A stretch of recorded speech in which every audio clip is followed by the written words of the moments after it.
Denis Tillinac, bonjour. Bonjour. Nous sommes très heureux de vous accueillir à l'émission Conversation. Vous êtes écrivain avec plus d'une cinquantaine de livres publiés.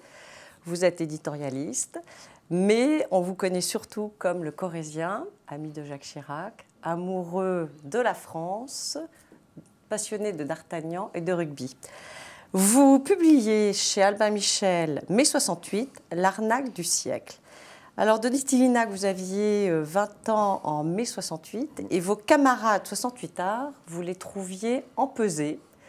Vous parlez de partouze idéologique. Expliquez-nous pourquoi.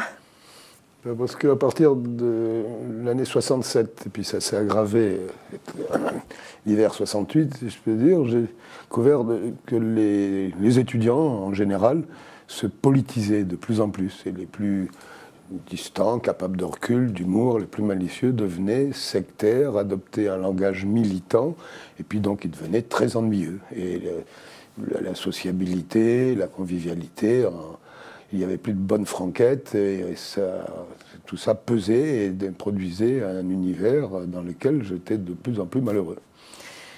Alors, à propos de partouze, on a beaucoup parlé de la libéralisation sexuelle, libération sexuelle. C'est une fable.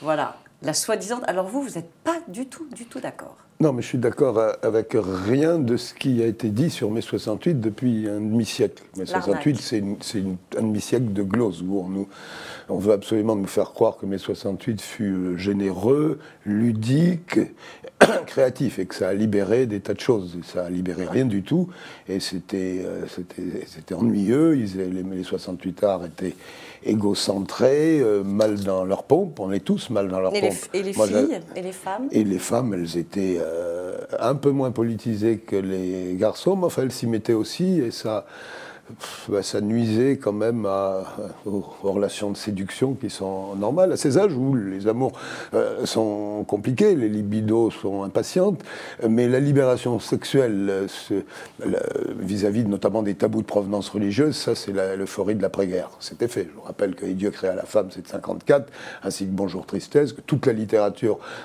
romanesque des années 50 est à base d'adultère dans les classes moyennes. Les classes populaires arrivaient. 68 n'a pas été une étape. Du tout, c'était fini depuis longtemps. Si, il manquait quelque chose qui arrivait d'ailleurs à peu près à la même époque, c'est la pilule. La pilule, bon, absolument. Mais donc c'est pas vrai, c'était pas créatif non plus, c'est le moins qu'on puisse dire. Regardez avec le recul, lisez les slogans qui maculaient les murs de la Sorbonne et d'ailleurs, c'était d'une bêtise, cette espèce de post-surréalisme niais et puéril. Et donc on a menti et on vit toujours sur ce mensonge. La vérité, c'est qu'il y a un héritage de mai 68. Maintenant, ça va être la deuxième génération qui paye les pots cassés de la déconstruction 68 ans. Et ben, c'est un véritable champ de ruines mentale et morale. Il va falloir tout reconstruire. Alors, on y reviendra. Juste avant, parmi ces gauchos bobos, il y en a un pour qui vous avez quand même beaucoup de tendresse, c'est Daniel Cohn-Bendit. Gauchos, bobos, ils le sont devenus après, 20 ans plus tard, quand Mitterrand, les gauchos à l'époque. Quand Mitterrand a porté cette génération au pouvoir, en la vénalisant très rapidement, en leur filant des circonscriptions, des plans couture extérieurs et des médailles. Oui, on s'en voyait bien. Regardez les photos où les leaders trotskistes, maoïstes, ça avait tous des têtes butées, là, de militants, mais il y en a un qui souriait, qui avait de la malice et qui avait du recul, qui n'était pas d'ailleurs proprement affilié à un isme quelconque. C'était évidemment Cohn-Bendit. Il apprenait dans l'avenir qu'il était moins bête que les autres. Que vous continuez à revoir, et vous parlez de mai 68. L'arrivée de le croiser dans le Figaro et même de dialoguer avec lui. On n'a jamais parlé de François 68. Je crois que ça l'agaçait, cette commémoration, ils ne sont pas très fiers d'eux, elle est foireuse, elle est honteuse, ils savent bien que ce n'était pas glorieux, à aucun égard. Oui, mais on entend beaucoup quand même d'intellectuels qui vantent mai 68. Oui, c'est leur guerre d'Austerlitz, c'est leur bataille d'Austerlitz. Bon, il faut bien alors donc, ils l'ont fabulé depuis 50 ans, et ils nous présentent quelque chose qui aurait pu tourner mal, imaginons quand même, parce que les leaders politiques, proprement politiques, Geismar, Sauvageau, Weber, ils étaient plus âgés que nous, plus âgés que les étudiants, ils manipulaient les étudiants. Imaginez que le gouvernement ait pris l'eau il en était pas bien loin, à un certain moment, autour de la mi-mai. Bon, ben, qu'est-ce qui serait arrivé? Et qu'une espèce de vague gauchiste déborde, y compris le Parti communiste français. Alors, on arrivait à quoi?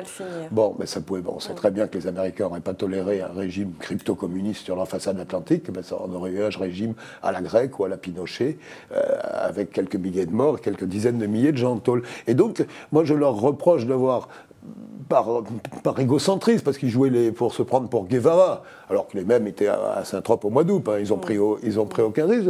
Ils ont pris quand même le seul risque qu'ils ont fait prendre à une génération d'aller au casse-pipe. Ça aurait pu très mal tourner. Je ne l'ai jamais vraiment cru. Ils étaient tellement inauthentiques. En fait, ils étaient mal dans leur pompe. On l'était tous, moi le premier. C'est ce que vous dites. Mais quand on est un mal-être. Oui, mais quand on est mal dans ses pompes, c'est une histoire entre soi et soi. Mais pas la société. Mais non, on ne va pas demander à la société de cautionner nos désirs de transgression. On les prend et on prend nos risques. Alors, en mai 68, enfin, cette époque, dans votre panthéon, il y a De Gaulle, et puis il y a Jacques Ellul, votre maître, à qui vous dédicacez votre livre. Alors, qu'est-ce qu'il représentait pour vous? Ben, j'ai eu le privilège d'avoir Ellul comme prof. Après, je suis devenu, je dirais pas son ami, plutôt son disciple, entre guillemets. Bah, Ellul, alors, il y avait sa dimension de philosophe qui contestait la société technicienne et de consommation. Ce que vous dénoncez encore aujourd'hui. Voilà, mais moi, je n'ai pas changé. Non, vous n'avez pas changé. Donc, une espèce d'anard. Alors, lui, il était plutôt perçu à gauche, les situationnistes s'intéressaient à lui, mais c'était aussi un théologien qui il était protestant.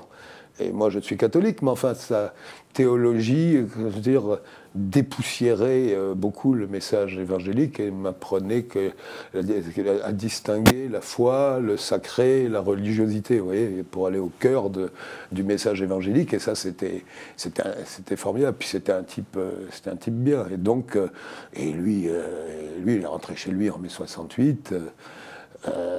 Il ne pouvait pas être solidaire d'une révolte qui manquait d'idéal, qui manquait de transcendance, qui manquait d'altitude, qui manquait de fraîcheur, qui manquait de joie, qui manquait de tout, quoi, pour résumer. Oui. Alors, vous dites que les retombées de l'idéologie 68arde n'ont pas fini d'enténébrer notre époque. Qu'est-ce que vous voulez dire par là? Elles n'ont pas fini, mais enfin, quand même, on en voit la fin. On voit bien quand même une prise de conscience des dégâts qu'ont fait qu'a fait le discours de la déconstruction. Alors je ne veux pas réduire la pensée de Foucault, de Lyotard ou de Derrida ou de Morin à une caricature, mais enfin, à partir du moment où ils ont dénoncé toute norme comme fasciste, comme répressive, un truc, survalisé toute marge. Bon, ben la marge, maintenant, on voit avec la communautarisation de la société, on le voit avec la désintégration psychologique des enfants depuis 2 générations, avec une antipédagogie qui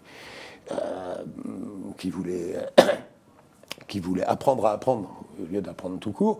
Bon, on en voit un peu la fin. Vous voyez bien que des prises de... qui refusaient toute référence au passé, toute référence aux valeurs... Ouais, on faisait table rase du passé. Oui, c'est-à-dire du vrai, du beau, du bien, du juste, de toutes les catégories sur lesquelles toute société vit. Toute forme d'enracinement était jugée comme répressive, petite bourgeoise, table zéro, degré zéro, table rase. Bon, ben ça fabrique des tyrannies et ça fabrique des barbares.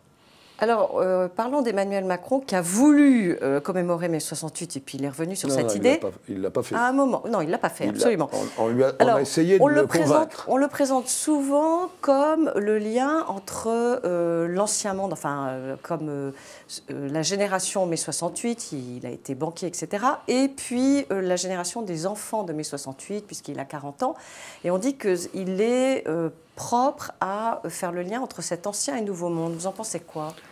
Oui, il y a probablement un peu de vrai. Effectivement, il a derrière lui une génération de bobos, quadragénaires, avec la petite barbe de 3 jours, blanc sur noir, le col ouvert, tartep, je veux dire, et une passion illimitée pour tout ce qui se conçoit dans la Silicon Valley. Bon, c'est vrai. D'un autre côté, je vois que depuis qu'il est en fonction, depuis qu'il est en fonction, on a plutôt l'impression qu'il va revenir à la vision des institutions et à la posture qui fut celle du général de Gaulle. c'est-à-dire qu'il a resacralisé considérablement la fonction présidentielle. Il a prononcé il n'y a pas si longtemps, Bernardin, un discours qui laisse entendre quand même que la mémoire catholique est tellement importante dans la structuration de ce pays qu'il incite carrément les catholiques à prendre toute leur place dans la société, ce qui a indisposé les rares intégristes de la laïcité, rares mais bruyants. À bien des égards, on a l'impression qu'on peut espérer qu'il fera ce que je propose avec mai 68, c'est-à-dire se bazarder l'héritage intégralement dans ce que Lénine appelait les poubelles de l'histoire. C'est ça qu'il faut faire avec mai 68. Il n'y a rien à garder. Donc, pour reposer ma question, vous pensez que Macron est la personne qui peut. Très bien. Il y a 1 an de présidence, il faut attendre. Alors, on a vu beaucoup de jeunes, beaucoup d'étudiants dans la rue. Qu'est-ce que vous pensez de ce mouvement ? Non, ça n'a rien à voir. L'histoire ne repasse pas les plats. Il y avait un substrat idéologique, il était délirant. C'était un marxo-freudisme. Il y avait un moment que le monde entier savait qu'il se passait dans le monde communiste. Bon, mais il y avait un substrat idéologique en mai 68. Dans les années 60, là, il n'y a plus de substrat du tout. Il y a des égos. Mais vous comprenez la colère, vous comprenez leur mouvement ? Chacun dans cette société, dans un monde où les imaginaires sont normalisés, où le capital s'internationalise, dans un monde où tout le monde se sent un peu hors sol, dépossédé. Tout un chacun a une raison de ne pas être très heureuse, très sereine et d'avoir une vindicte qui ne sait pas trop sur quoi se porter. Là, je n'ai pas encore compris ce contre quoi contester les étudiants. Examens, les examens, notamment la réforme des examens. Ils demandaient d'avoir systématiquement au moins 10 sur 20. Oui, mais à ce moment c'est idiot, il faut demander 18. Ça, c'est vrai. Donc ça prouve encore une fois de plus, ils sont comme les 68 heures, ils sont minables, ils jouent à la baisse. Et le mouvement des Black Blocs, qu'est-ce que ça vous inspire ? Oui, ça m'inspire. Bon, je pense d'abord qu'avec les médias contemporains, les réseaux sociaux, tout ça, il y a des formes de mobilisation spontanée qui vont se multiplier. Je crois qu'on est à l'avant-veille d'une lutte des classes à l'échelle mondiale. Parce que là, les Black Blocs, enfin ceux qui ont été arrêtés, et donc des radicalisés d'extrême gauche ou d'extrême droite d'ailleurs vont de milieux plutôt favorisés. Oui, bien sûr. C'est toujours, vous savez, c'est toujours dans les cranches des classes moyennes, c'est toujours une classe en ascension, mais bridée dans son ascension par un certain nombre de pesanteurs, que se recrutent les révolutionnaires dans toutes les révolutions. C'est pas. Mais est-ce que vous pensez qu'on va vers quelque chose de très violent ? Et c'est presque toujours le peuple qui paye les pots cassés. Oui. Oui, on est dans un monde violent. On est dans un monde où même les relations sociales sont violentes. On est un monde qui manque de fluidité, j'allais dire de féminité, puisque les féministes voudraient n'être que des hommes au féminin, ce qui serait préjudiciable à tout le monde. Ouais, on n'est pas dans un monde très avenant, et puis ce qui se passe sur le théâtre international ne donne pas beaucoup de raisons aux gens d'être optimistes. Donc chacun se replie sur ses raisons d'en vouloir, de trouver que son voisin est mieux traité, de trouver que... jalousie. Oui, il y a des aigreurs, donc ça explique ces mouvements sporadiques qui n'arrivent pas à se fédérer. Il n'y a rien qui puisse coaguler des cheminots en colère, des étudiants en colère, les types de... C'est un truc des Landes, là-bas, des zadistes et autres. Donc il n'y aura pas de nouveau mai 68, mais il y aura... L'histoire ne repasse pas les plats, mais les plats qu'elle nous prépare risquent d'être trop corsés. Nous conclurons sur ce message. Excusez-moi, il y a une raison d'être optimiste, c'est que la prise de conscience que, au terme de tous les déracinements, de toutes les acculturations, il y a quelque chose de l'ordre du réflexe du survie dont on a de plus en plus conscience. Et donc, à ce moment-là, je crois que dans un pays qui est doué pour le bonheur, comme la France, on peut encore espérer sur ce pays doué pour le bonheur. Mais à condition de bazarder l'héritage de mai 68. Très bien, merci beaucoup. C'est moi qui vous remercie. Au revoir, Denis Thiminac. Au revoir.